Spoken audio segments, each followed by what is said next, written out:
Welcome to T-SAT. ఈరోజు మనము సింధు నాగరికతలోని వివిధ నగరాలు వాటి యొక్క ప్రాముఖ్యత గురించి నేర్చుకుందాము. గత ప్రీవియస్ ఎగ్జామ్స్ పరిశీలించినట్లయితే వివిధ నగరాలు వాటి యొక్క నదులు అలాగే తవ్వకాలు జరిపిన వ్యక్తులపైన వివిధ వస్తువులపైన ప్రశ్నలు అడగడం జరిగింది. సో మనకి క్వశ్చన్స్ ఎలా వస్తున్నాయి అనే దాన్ని బేస్ చేసుకొని ఈ నగరాలను ఎలా చదువుకోవాలని చూద్దాము. సో ఫస్ట్ సిటీ వచ్చేసి హరప్పా.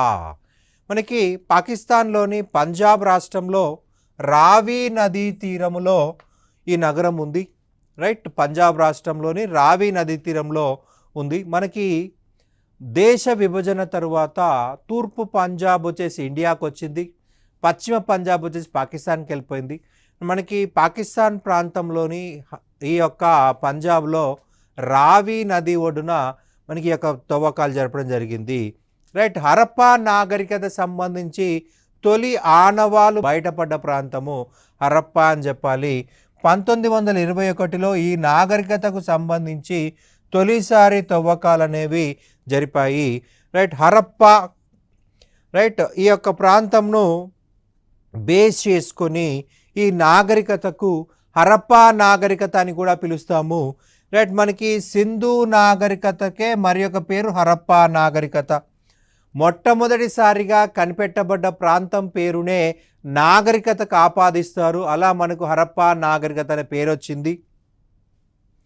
ఇక్కడ తవ్వకాలు జరిపింది సర్ దయారాం సహానీ. సర్ దయారాం సహానీ అనే వ్యక్తి ఇక్కడ తవ్వకాలు జరపడం జరిగింది. ఈ నగరంలో మనకి 6 ధాన్యాగారాలు లభించాయి. సో సిటీ ఆఫ్ గ్రానరీ అని చెప్పేసి లేదా ధాన్యాగారాల నగరం అని చెప్పేసి పిలవడం జరుగుతుంది. రైట్, మనకి మొహంజదారోలో, హరప్పాలో మరియు లోతాల్ ఈ 3 నగరాల్లో మాత్రమే ధాన్యాలు లభించాయి. ధాన్యాగారాలు లభించాయి. మనకి ఎక్కువగా ఎక్కడున్నాయా అంటే హరప్పాలో ఉన్నాయి కాబట్టి దీని ధాన్యాల నగరం అని చెప్పేసి, ధాన్యాగారాల నగరం అని చెప్పేసి చెప్పడం జరిగింది. రైట్, హరప్పా పట్టణంలో లభ్యమైన వివిధ అంశాల గురించి డిస్కస్ చేసుకుందాము. మొదటగా చూసినట్లయితే 6 ధాన్యాగారాలు, రావి నది ఒడ్డునే 2 వరుసలలో 6 ధాన్యాగారాలు లభించాయి. మనకి మొహంజదారోలో 1, లోతాల్లో మరొకటి. సో మనకి ఇక్కడ దీన్ని బేస్ చేసుకొని ఇక్కడ ఎక్కువ ఉన్నాయి కాబట్టి ధాన్యాగారాల నగరం అని చెప్పేసి అన్నారు. City of granaries. హెచ్చాకారంలో మనకి శ్మశాన వాటిక కనిపించింది. అలాగే ఒక శవపేటిక దొరికింది. రైట్, ఆ శవపేటికలో మనకి ప్రధానంగా కాంస్యంతో చేసిన అద్దాలు, కాంస స్కేలు మనకు లభించాయి. హెచ్చాకారంలో శ్మశాన వాటిక. ఆ శ్మశాన వాటికలో ఒక చెక్క శవపేటిక లభించింది. చెక్క శవపేటిక. ఈ చెక్క శవపేటికలో కంచుతో లేదా కాంసంతో చేసిన అద్దాలు, కాంస స్కేలు లభించాయి. రైట్, మనకి శ్మశాన వాటిక ఉందంటే అర్థము ఆరోగ్యానికి ప్రాధాన్యత ఇచ్చిన నాగరికత. శ్మశాన వాటిక. మనకి ఎవరైనా వ్యక్తులు చనిపోయారు అనుకుందాం, మరి ఇప్పుడు ఏం చేస్తామండి, ఖచ్చితంగా కాల్చాలి లేదా పూడ్చాలి. రైట్, కాల్చకుండా పూడ్చకుండా అది నేల మీద వదిలేస్తే ఖచ్చితంగా డీకంపోజ్ అవుతుంది. సో అలా డీకంపోజ్ అయినప్పుడు పరిస్థితి ఏందయ్యా అంటే ప్రజలు రైట్ పక్క నుంచి నడవలేని పరిస్థితి. వాటిపైన ఎటువంటి ఈగల్ లాంటి వాలినట్లయితే మన యొక్క ఫుడ్ పైన చాలితే ఖచ్చితంగా మనం కూడా మరణించే అవకాశం ఉంటుంది, లేదా తీవ్ర అనారోగ్య బారిన పడాల్సిన అవసరం ఉంటుంది. రైట్, మనకి శ్మశాన వాటిక అనేది ఆరోగ్యం కాపాడుకోవడం కోసం నిర్మించబడిన ఒక ప్రముఖ కట్టడము. రైట్, మనుషులు ఆరోగ్యానికి ప్రాధాన్యత ఇస్తున్నారంటానికి ఎగ్జాంపుల్ ఇక్కడ దొరికినటువంటి హెచ్చాకారంలోని శ్మశాన వాటిక. రైట్, ఇక్కడ చెక్కతో తయారు చేసే శవపేటిక లభించిందండి. అందులో కాంస్య అద్దము, అంటే వీళ్ళు అందానికి ప్రాధాన్యత ఇస్తున్నారు. మనకి అందానికి ముఖ్యం బేస్ వచ్చేసి ఏందయ్యా అంటే అద్దము. అద్దం లేకపోతే మన బ్యూటీని ఎలా చూసుకోలేం. రైట్, మన బ్యూటీని మనం చూసుకోవాలంటే మనం డెకరేట్ చేసుకోవాలంటే అద్దం కావాల్సిందే. సో అందానికి ప్రాధాన్యత ఇచ్చారు ఈ సింధు నాగరికత ప్రజలు అని దీన్ని బట్టి చెప్పవచ్చు. ఎరుపు జస్పర్ రాయితో చేసిన మనిషి మొండెం. మనకి ఇక్కడ పిక్చర్ చూడండి. రైట్, మనకి పిక్చర్ చూసినట్లయితే ఇది మనకు హరప్పాలో దొరికినటువంటి రాయి మనిషి మొండెం అన్నమాట. తల కానీ చేతులు కానీ కాలు లేవు కాబట్టి మనకి ఏమంటున్నాము, మొండెం అని చెప్పేసి అంటున్నాము. రైట్. ఎరుపు జస్పర్ రాయితో చేయబడిన మనిషి మొండెము. రైట్. ఇది ఎలా ఉంది అంటే ఒక డాన్సర్ లాగా కనిపిస్తుంది కాబట్టి సర్జాన్ మార్షల్ నటరాజ విగ్రహం అని చెప్పేసి చెప్పడం జరిగింది. సర్జాన్ మార్షల్ దీనికి ఏం పేరు పెట్టాడు? నటరాజ విగ్రహము. రైట్. మనకి హిందూ మతంలో గాడ్ ఆఫ్ డ్యాన్స్ నాట్యం యొక్క దేవుడు అంటే నటరాజస్వామి. ఇతను చూస్తే ఒక నాట్యగాడు లాగా ఉన్నాడు, మేల్ డాన్సర్ లాగా ఉన్నాడు, నటరాజ విగ్రహం అని చెప్పి చెప్పడం జరిగింది. రైట్. కుమ్మరి చక్రం లభ్యమైంది అంటే కుమ్మరి వాళ్ళు కుండలు తయారు చేయడానికి హరప్పాలో చక్రాన్ని ఉపయోగించారు. రైట్. వీల్ మేడ్ పోటరీ, చక్రంతో తయారు చేసిన కుండలు ఇక్కడ ఉన్నాయనడానికి ఎగ్జాంపుల్. లింగ పూజలు మనకి ప్రధానంగా ఇక్కడ హరప్పాలో లభించాయి. ఇక నెక్స్ట్ ప్లేస్ చూసినట్లయితే మొహంజదారో. రైట్. మొహంజదారో వచ్చేసి పాకిస్తాన్లోని సింధు రాష్ట్రంలో లార్కానా జిల్లాలో సింధు నది ఒడ్డున ఉన్నది. లార్కానా జిల్లా. రైట్. ఇక్కడ తవ్వకాలు జరపబడిన వ్యక్తి రైట్ సర్ రకుల్దాస్ బెనర్జీ. మనకు ఒకసారి షార్ట్కట్లో ఆర్డి బెనర్జీ అని ఇస్తాడు. ఎగ్జామ్లో మనకి ఆర్డి బెనర్జీ ఇచ్చినా రకుల్దాస్ బెనర్జీ ఇచ్చినా కరెక్టే. రైట్. మనకి షార్ట్కట్లో మనకి ప్లేస్ సరిపోవాలి కాబట్టి 1922 అని గుర్తుపెట్టుకోండి. ఈ నగరము 7 సార్లు వరదలకు గురైంది. రైట్. 7 సార్లు. మనకి ఒక లేయర్ కింద లోపల తవ్వుతున్న కొద్దీ 7 లేయర్లలో మనకు బురద దొరికింది. లోపల తవ్వుతున్న కొద్దీ 7 లేయర్లో బురద దొరికింది. సో కాబట్టి ఇక్కడ 7 సార్లు వరదలకు గురైన నగరం అని చెప్పేసి చరిత్రకారులు చెప్పడం జరిగిందనమాట. ఇక నెక్స్ట్ చూసినట్లయితే సింధ్ భాషలో మొహంజదారో అనగా మృతుల దిబ్బ. సింధు భాషలో మొహంజదారో అనగా మృతుల దిబ్బ. మనకి ఈ యొక్క మొహంజదారోలోని ప్రధానంగా మనకు మొహంజదారో అనగానే గుర్తు రావాల్సింది స్నానవాటిక. ఆ స్నానవాటిక పక్కనే మహాస్నానవాటిక పక్కనే ఒక 32 శవాల యొక్క దిబ్బ అనేది మనకు కనిపిస్తుంది. ఒక దిబ్బ కనిపించింది. ఆ దిబ్బలో 32 శవాలు కనిపించాయి. ఒకే దగ్గర కనిపించాయి కాబట్టి మృతుల దిబ్బ అనే పేరు ఇవ్వడం జరిగింది. మొహంజదారోను నిక్లిస్తాన్ అని కూడా అంటారు. నిక్లిస్తాన్ అంటే ఉద్యానవనాల నగరము. రైట్. ఉద్యానవనాల నగరము. అలాగే అత్యధికంగా ఉద్యానవనాలు దొరికబడ్డాయి కాబట్టి ఉద్యానవనాల నగరం అని పేరు పెట్టాడు. అండ్ మన గత ఎగ్జామ్లో అడిగిన క్వశ్చన్ వచ్చేసి సింధు నాగరికతలో అత్యధిక బావులు కనిపెట్టబడ్డ ప్రాంతం ఏంటి అన్నాడు. మొహంజదారో అండి. ఇక్కడ 700 బావులు కనిపించాయి. మనకి ప్రతి ఇంట్లో బావులు ఉన్నాయి, మళ్ళీ పబ్లిక్ బావులు కూడా ఉన్నాయి. ప్రజల కోసము రోడ్ల దగ్గర రోడ్ల పక్కన బావులు కట్టారు. రైట్. సో అత్యధికంగా 700 బావులు కనిపించాయి. మరి ప్రతి ఇంట్లో కూడా బావులు ఎందుకు కట్టుకున్నారు? పక్కనే కూడా సింధు నది ఉంది కదా. సింధు నది తన పరివాహక ప్రాంతం మార్చుకోవడం వల్ల ప్రజలకి నీటి కొరత ఏర్పడినది. సో 1 కిలోమీటరు 2 కిలోమీటర్లు నడిచి వెళ్ళలేక వాళ్ళు ఇండ్లలోనే బావులు కట్టుకున్నారు తాగునీటి సమస్య నుంచి బయటపడడం కోసము. మొహంజదారో అనేది సింధు నది ఒడ్డున ఉందని చెప్పుకున్నాము. ఈ నది అనేది తన పరివాహక ప్రాంతం మార్చుకోవడం వల్ల నీటి కొరత ఏర్పడింది. 2 కిలోమీటర్లు 3 కిలోమీటర్లు నడిచిపోవడం చాలా కష్టం. ప్రజెంట్ మొహంజదారో సింధు నదికి ఒక 3-4 కిలోమీటర్ డిస్టెన్స్కి వెళ్ళిపోయింది. పక్కకు పరివాహక ప్రాంతం మార్చుకోవడం వల్ల తాగునీటి సమస్య వల్ల ఇక్కడ 700 బావులు మనకు కట్టుకున్నారు. ఇక నెక్స్ట్ చూసినట్లయితే అతిపెద్ద ధాన్యాగారం.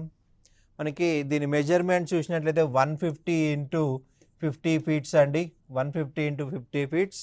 మహాస్నానవాటిక, అతిపెద్ద సమావేశ మందిరము. మనకి ఈ మహాస్నానవాటిక చూడండి, ఈ యొక్క బోర్డు మీద మనకు కనిపిస్తూ ఉంది మహాస్నానవాటిక. రైట్. మనకు కాల్చిన ఇటుకలతోటి మనకి యొక్క మహాస్నానవాటిక కట్టడం జరిగింది. లోపల దిగడానికి స్టెప్స్ ఉన్నాయి చూడండి. మన వీళ్ళు లోపల దిగడానికి స్టెప్స్ కట్టుకున్నారు. రైట్. మనకి అన్ని దిక్కులా మనకి సమానంగా కనిపిస్తుంది. లోపల దిగడానికి స్టెప్స్ ఉన్నాయి. పక్కనే మనకు రూమ్స్ ఉన్నాయండి. మనకు ప్రజెంట్ కూలిపోయింది కూడా సరిగా కనిపించట్లేదు. రైట్. ఇక్కడ బట్టలు మార్చుకోవడానికి రూమ్స్ కూడా కన్స్ట్రక్ట్ చేసుకున్నారు. ఇందులో వేడి నీటి సదుపాయం, చల్లనీటి సదుపాయం కూడా ఇచ్చుకున్నారు. రైట్. నెక్స్ట్ చూసినట్లయితే పశుపతి విగ్రహము. రైట్. గడ్డంతో ఉన్న మనిషి బొమ్మ. రైట్. అలాగే కంచుతో తయారు చేసిన నగ్న నర్తకి విగ్రహం. రైట్. ఈ యొక్క విగ్రహాన్ని బేస్ చేసుకొనే చరిత్రకారులు ఏమంటున్నారంటే దేవదాసి వ్యవస్థ ఉండొచ్చు, దేవదాసి వ్యవస్థ ఉండొచ్చు. ఈ కంచుతో తయారు చేసిన నగ్న నర్తకి విగ్రహాన్ని బేస్ చేసుకొని ఈ యొక్క కాలంలో దేవదాసి వ్యవస్థ ఉండొచ్చు అని చెప్పేసి మనకి చరిత్రకారులు చెప్పడం జరిగింది. రైట్. ఇక్కడ మరొక పాయింట్ అండి, మనకి ఇక్కడ ప్రధానంగా ఏమడగొచ్చు అంటే మెజర్మెంట్స్. ఈ సింధు నాగరికతలో దొరికినటువంటి ఈ మహాస్నానవాటి యొక్క మెజర్మెంట్స్, మనకి మెజర్మెంట్స్ చూసినట్లయితే 39 ఇంటూ 23 ఇంటూ 8 ఫీట్స్. రైట్. 39 అడుగుల పొడవు, 39 అడుగుల పొడవు, 23 అడుగుల వెడల్పు, అలాగే 8 అడుగుల లోతు డెప్త్. రైట్. మనకి ఈ మెజర్మెంట్స్ అనేది మనకి ఎగ్జామ్ పాయింట్ ఆఫ్ లో గుర్తుపెట్టుకోవాల్సి ఉంటుంది. అండ్ స్టియోటైట్ రాయిపై దొరికిన ఓడ ముద్రిక. మనకి ఓడ మీద ఖచ్చితంగా మనం కన్ఫ్యూజ్ అయ్యే అవకాశం ఉంటుంది. లోతాల్లో కదా సార్ మనకి ఓడ దొరికిందంటే లోతాల్లో దొరికింది ఓడ, ఇక్కడ కూడా ఓడ దొరికింది. ఇక్కడ చిన్న తేడా ఉందండి. మొహంజాదారోలో స్టియోటైట్ రాయిపై ఓడ ముద్రిక, ముద్రిక అంటే రాయిని చెక్కితే ముద్రిక, సీల్ అంటాం ఇంగ్లీష్లో. రాయి పైన చెక్కబడి ఉన్నది మొహంజాదారోలో. లోతాల్లో మట్టితో తయారు చేయబడ్డ ఓడ, అది తేడాగా గుర్తుపెట్టుకోవాలి. మట్టితో తయారు చేయబడిన ఓడ అంటేనేమో మనకి లోతాల్, టెర్రాకోటా ఓడ. రైట్. కాల్చిన మట్టితో తయారు చేసే బొమ్మను ఏమంటాం మనం? టెర్రాకోటా అంటాం. రైట్. ఈ టెర్రాకోటా ఓడ దొరికిందేమో లోతాల్లో, రాయి ఇక్కడ స్టియోటైట్ రాయి అంటున్నాం. సో మొహంజదారో గుర్తుపెట్టుకోవాలి. చిన్న తేడాతోటి మనం మార్కులు కోల్పోయే అవకాశం ఉంటుంది, కొద్దిగా కేర్ఫుల్గా వినాలి అభ్యర్థులు.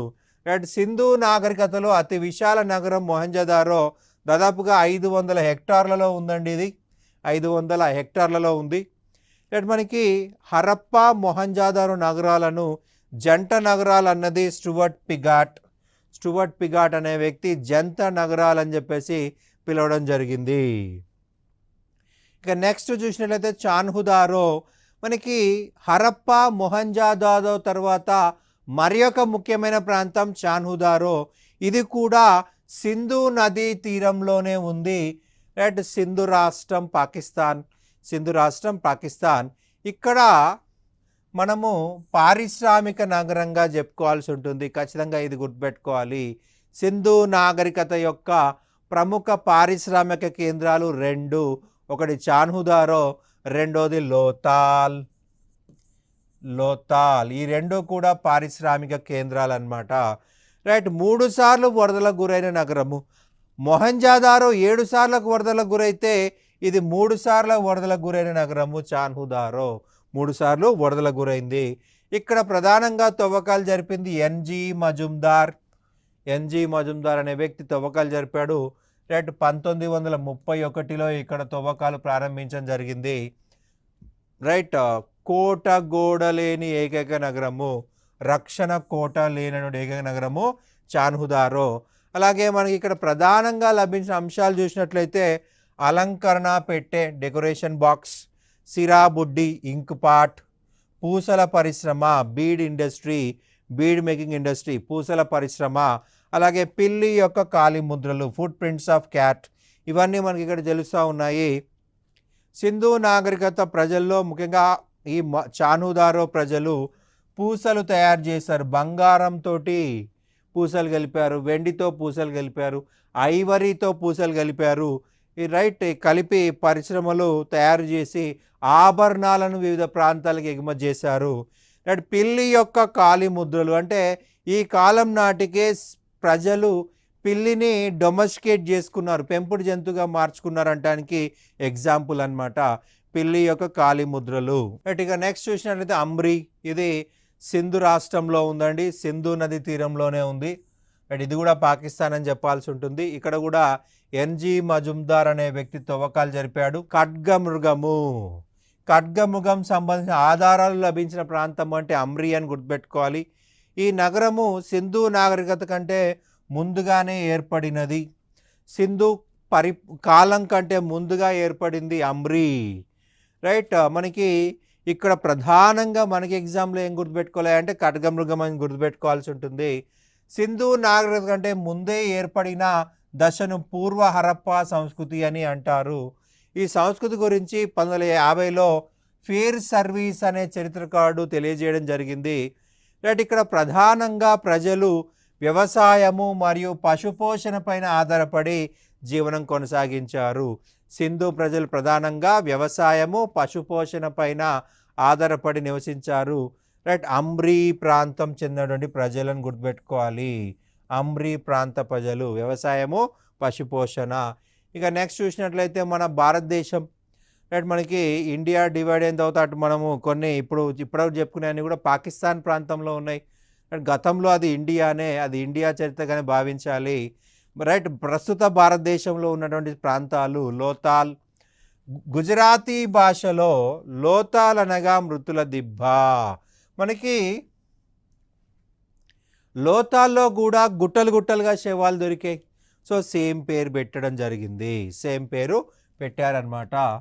రైట్, దీనిని మినీ హరప్పా అని, కాస్మోపాలిటన్ నగరం అని కూడా పిలుస్తారు.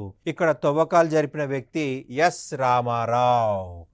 రైట్, లేకపోతే మనకి ఎస్ఆర్ రావు అంటారు. ఎస్ఆర్ రావు అన్న ఎస్ రామారావు అన్న ఒకడే. 1954లో ఇక్కడ తవ్వకాలు ప్రారంభించడం జరిగింది. ఈ నగరము సబర్మతి ఉపనది అయిన భోగావా నదీ తీరంలో ఉంది. సబర్మతి నది సముద్రంలో కలిసేటప్పుడు అనేక పాయలుగా విడిపోయిందండి. అందులో ఒక పాయ పేరు భోగావా. ఆ భోగావా నదీ తీరంలో ఉంది ఈ యొక్క లోథాల్ అనేటువంటి నగరము. రైట్, మనకి ప్రతి సిటీ కూడా చాలా భిన్నంగా ఉన్నట్లయితే మనకి ఫర్ ఎగ్జాంపుల్ ఇలా చూడండి, ఇటువైపు మనకి ప్రతి ఇంటికి మెయిన్ రోడ్ కనెక్షన్ ఉంది అని చెప్పుకున్నాం. రైట్, అయితే ఇక్కడ రోడ్ల నిర్మాణం స్ట్రేట్ రోడ్స్ ఉన్నాయని చెప్పుకున్నాం. రైట్, ప్రతి ఇంటికి మెయిన్ రోడ్ కనెక్షన్ ఉందని చెప్పాము. మనకి ఇది ఒక ఇల్లుగా పరిశీలించినట్లయితే డోర్స్ విండోస్ అనేవి మనకి ఈ యొక్క ఈస్ట్ ఫేసింగే ఉన్నాయి. తూర్పు వైపు ముఖద్వారం కలిగిన ఏకైక నగరము లోతాల్ అన్నమాట. ప్రతి నగరం కూడా ఫర్ ఎగ్జాంపుల్ ఇది రోడ్డు అండి, ఇది ఇల్లు అనుకుందాము. రైట్, ఇటు రోడ్డు కాబట్టి మనకి హౌస్ ఇటువైపు డోర్లు, ఇటువైపు విండోస్ పెట్టుకున్నారు. కానీ లోతాల్ చూసినట్లయితే రోడ్డుకు ఆనుకొనే డోర్లు విండోలు కన్స్ట్రక్ట్ చేశారు. అదొక చిన్న డిఫరెన్స్ అన్నమాట. మిగిలిన అన్ని నగరాలు రోడ్డుకి ఆపోజిట్ డైరెక్షన్లో డోర్లు విండోలు పెట్టుకున్నారు, మేబీ డస్ట్ ఇంట్లోకి రాకుండా. కానీ లోతాల్ నగరం పరిశీలించినట్లయితే ఈ లోతాల్ నగరంలో రైట్ డోర్లు విండోస్ అనేవి తూర్పు దిక్కున ఉన్నాయి, రోడ్డుకు ఆనుకొని ఉన్నాయి. తూర్పు దిక్కున రోడ్డుకు ఆనుకొని ఉన్నాయన్నమాట. ఇక నెక్స్ట్ చూసినట్లయితే ద్విఖననము, ఒక శవపేటికలో 2 శవాలు, మేల్ ఫిమేల్, ఓకే, పురుషుడు మహిళ యొక్క శవాలు ఒకే సమాధిలో కనిపిస్తూ ఉన్నాయి. ఒకే సమాధిలో కనిపిస్తూ ఉన్నాయి. ఇది సతీ సహగమనం కాదు. జనరల్గా సతీ సహగమనంలో కాలుస్తారు, పూడ్చరు. మనకి మరొక అంశం వచ్చేసి ఒకేసారి చనిపోయిన 2 వేరువేరు సమాధులు పెడతారు. ఇది కొద్దిగా భిన్నమైంది అని చెప్పి చరిత్రకారులు చెప్తా ఉన్నారు. కృత్రిమ ఓడరేవు, రైట్, హోమగుండం యొక్క ఆధారాలు. రైట్, మనకి ప్రధానంగా చూసినట్లయితే భోగావా నది నీటి సహాయంతో భూమి లోపలే వీళ్ళు మనకి ఒక కృత్రిమ ఓడరేవు నిర్మించారు. భోగావా నది సహాయంతో ఓకే కృత్రిమ ఓడరేవు నిర్మించారు. సముద్రంలో మనకు ఓడరేవు నిర్మిస్తే ఓకే షిప్లు విరిగిపోవచ్చు. సునామీ వచ్చింది అనుకోండి, షిప్లు విరిగిపోతే ఆ వస్తువులన్నీ కూడా సముద్రంలో పడిపోతాయి. అదే ఇక్కడ అనుకోండి, ఇక్కడ వీళ్ళు లోపల షిప్స్ పార్క్ చేస్తారు. రైట్, మనకి షిప్స్ లోపల రాగానే గేట్ క్లోజ్ చేసేస్తారు. షిప్స్ బయటకు వెళ్ళాలి అంటే గేట్స్ ఓపెన్ చేయడం జరుగుతుంది అనమాట. రైట్, షిప్స్ లోపల రాగానే మళ్ళీ గేట్స్ వేయడం జరుగుతుంది. అప్పుడు మనకి లోపలే షిప్స్ ఉంటాయి.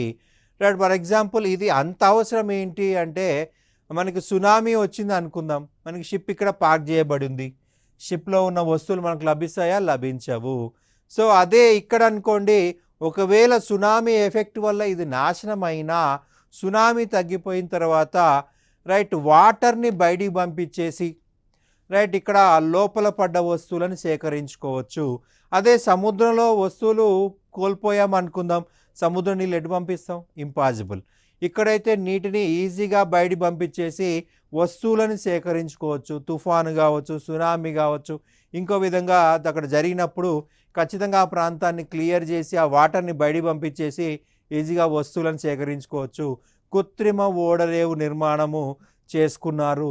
ప్రపంచంలో తొలి కృత్రిమ ఓడరేవు మనకి ఈ యొక్క లోతాల్ యొక్క ఓడరేవు అని చెప్పాల్సి ఉంటుంది. రైట్, ఇది ఒక న్యాచురల్ పోర్ట్ లాగా పనిచేసింది. అలల ఆధారితంగా నిర్మించబడ్డ పోర్టు, టైడల్ పోర్ట్ అనమాట. ఇక నెక్స్ట్ చూసినట్లయితే పంచతంత్రానికి చెందిన నక్క పెయింటింగ్, చెస్ బోర్డులు, అలాగే కొలిచే ప్రమాణాలు, స్కేల్ అని చెప్పేసి చెప్పాల్సి ఉంటుంది. వరి పంట యొక్క ఆధారాలు లభించాయి.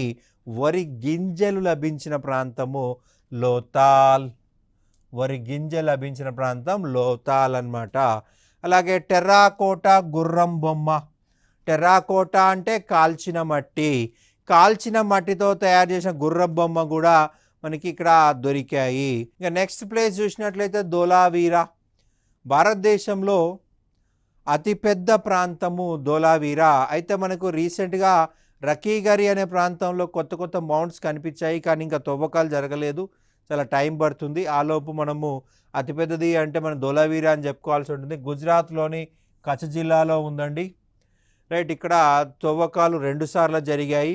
ఒకసారి వచ్చేసి జేపీ జోషి, జగపతి జోషి 1991లో స్టార్ట్ చేశాడు ఆయన. తర్వాత ఆర్ఎస్ బిస్త్ అనేటువంటి వ్యక్తి ఈ యొక్క 2001లో మళ్ళొకసారి తవ్వకాలు జరిపాడు. ఇక్కడ మనకి 2001లో ఎర్త్క్వేక్ వచ్చింది. సో ఎర్త్క్వేక్ వల్ల ఇది నాశనం అయిపోయింది, అనేక ముక్కలుగా విడిపోయింది. 2001లో కచ్ భూకంపం అని చెప్పేసి మనము చూస్తాము. రైట్, 2001లో కచ్ భూకంపంలో ఇది నాశనం అయిపోయింది. రైట్, గుజరాత్లోని కచ్ జిల్లాలో ఉంది. ఈ నగరాన్ని 2021లో యునెస్కో తన వారసత్వ నగరాల జాబితాలో చేర్చడం జరిగింది. మనకు ప్రధానంగా చూస్తే నది లేని ఏకైక నగరము ధోలావీరా అనేది. నది లేని ఏకైక నగరము. సింధు నదీలోయ నాగరికతలోనే నది లేనటువంటి ఏకైక ప్రాంతం ఇది.